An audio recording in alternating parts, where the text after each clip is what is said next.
Hi friends, நாங்கள் இன்றைக்கி என்ன செய்ய போகிறோம்னா பச்சை பயிரில் தோசை நல்ல சத்தான ஒரு உணவாக இருக்கும். அதை எப்படி செய்யலாம்ன்றதை பார்க்கலாம் வாங்க. தோசை செய்கிறதுக்கு அரை கப் அளவு பச்சை பயிர் எடுக்கிறேன். பச்சை பயிரை பாத்திரத்தில் எடுத்து ஒரு கப் அளவு தண்ணியை விட்டு அதை ஒரு 8 மணித்தியால அளவில் நல்லா நனைய விடணும். இந்த பயிர் எவ்வளோத்துக்கு நனையுதோ அந்த அளவுக்கு நாங்கள் நல்லா பைன் பேஸ்ட்டு அரைச்சி கொள்ளலாம். நல்லா டேஸ்ட்டாக வரும். நல்லா நனையணும். இப்போ இரவு நாங்கள் நனைய விட்டோம்னு சொன்னால் விடிய நாங்கள் அதை அரைச்சி கொள்ளலாம். இந்த தோசை பிழிக்க வைக்காமலே நாங்கள் சுடலாம். நல்லா டேஸ்ட்டாக இருக்கும். சின்ன பிள்ளைகள் பயிரை சாப்பிடாட்டி இப்படி நீங்கள் தோசையாக செய்து கொடுத்தால் பிள்ளைகள் சாப்பிடுவாங்க. பயிரை அவிச்சு சாப்பிட்றத விட இப்படி பச்சையாக நாங்கள் சாப்பாடு செய்து சாப்பிட்டோம்னா நேரடியாக புரோட்டீன் எங்களுக்கு உடலில் அப்சர்வ் பண்ணக்கூடியதாக இருக்குது. இந்த தோசை நல்லா சாஃப்டாக வரணும்னு சொன்னால் ஒரு தேக்கரண்டி அளவில் வெந்தயத்தையும் நாங்கள் இதோடு சேர்த்து நனைய விடணும்.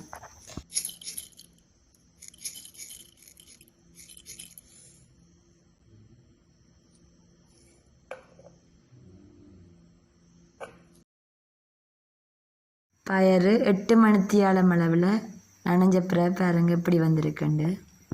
நல்லா ஊறின பயிரை நாங்கள் தண்ணியில் நல்லா கழுவி கொள்ளுவோம். அதில் இருக்கிற கழிவுகளை அகற்றி கொள்றதுக்காண்டி நல்லா கழுவி கொள்ளணும். பயிரை நல்லா கழுவிட்டு மிக்ஸி கப்பில் போட்டு ஒரு அரை கப் தண்ணியை விட்டால் சரி.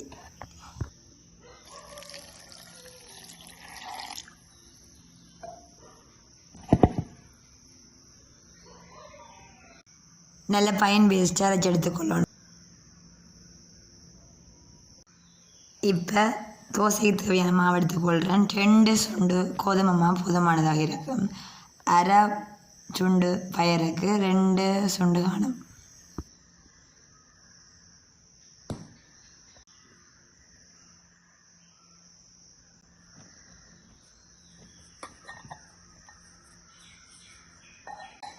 அரைச்சி வச்ச பயிரையும் மாவுக்குள்ளே சேர்க்கிறோம். அதோட மிக்ஸி கப்பில் இருக்கும் அதையும் தண்ணியை ஊற்றி நாங்கள் மாவுக்குள்ளே கரைச்சி விடுறோம்.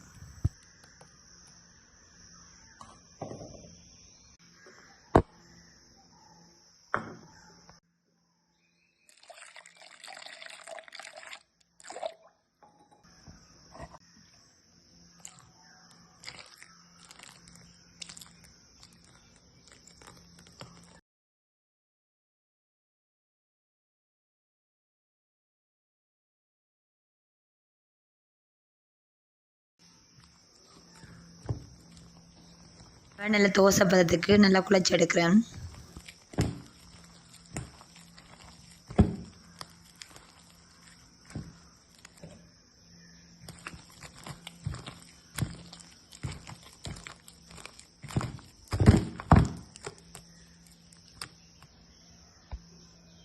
இப்படி மாவை குழச்சி கொண்டா சரி. இந்த பதம் ஓகேயாக இருக்கும். தேவையான அளவு உப்பு ஒரு தேக்கரண்டி போதுமானது. அதையும் சேர்த்துக்கொள்கிறேன். இதுக்காக ஒன்று சேர்க்கப்புறம் ஜோக்கெட். அப்போ ஜோக்கெட் சேர்த்தா நல்லா டேஸ்ட்டாக இருக்கும். மாவு நல்லா புளிச்சு வரும்.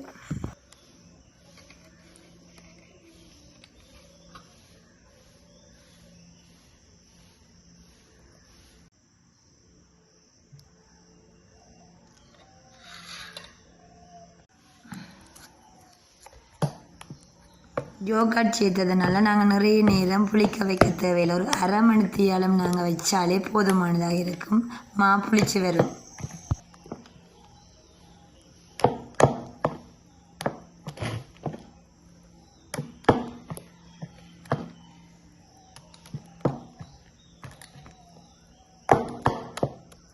மாவை அரை மணித்தியாலம் அளவில் புளிக்க வச்சுட்டு இப்போ தேங்காய் பால் நான் எடுத்துருக்கிறேன். அந்த தேங்காய் பாலை திருப்பியும் குழைக்க போகிறேன்.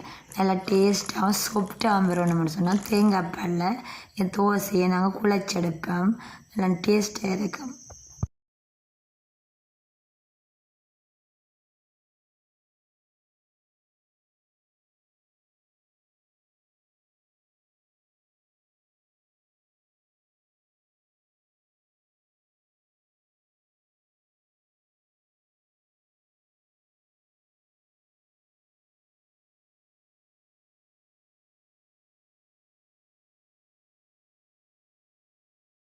இந்த பதம் அதாவது தோசை நாங்கள் ஊற்றக்கூடிய மாதிரி இந்த பதத்துக்கு மாவை குழச்சி கொண்டா சரி.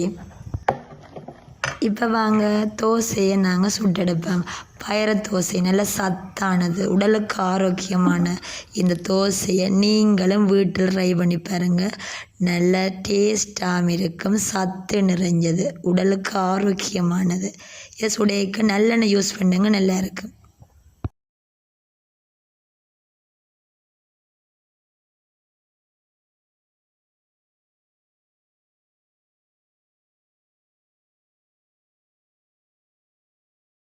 பார்த்தீங்களா, நல்ல கோல்டன் ப்ரௌன் கலரில் வந்துருக்குது. நல்ல முரண்டும் இருக்குது, நல்ல சாஃப்டாகவும் இருக்குது.